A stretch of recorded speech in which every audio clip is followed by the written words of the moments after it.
These protesters want Chris Honey's killer to rot in jail. Honey campaigned vigorously for racial equality as a leader in South Africa's Communist Party and commander of the ANC's armed wing. But Janusz Walusz, a Polish-born truck driver, shot him dead outside his home in 1993. Walusz told the Truth and Reconciliation Commission, or TRC, that he wanted to start a race war. Walusz was among more than 5,000 people denied amnesty because they didn't make a full confession. Now the state is blocking his parole. Limfo Hani says she saw little remorse from Walusz and his co-accused. Now I sat in that TRC days and days on end. I thank God that he gave me strength. They were talking nonsense. They had no respect for human life.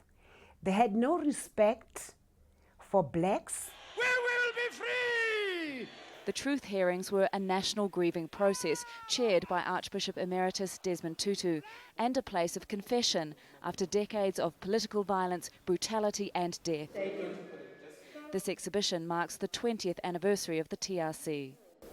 Posters like these encouraged South Africans to come forward. In total, 22,000 victims made statements. More than 7,000 people tried to get amnesty for a range of crimes. It was a groundbreaking process, but far from perfect.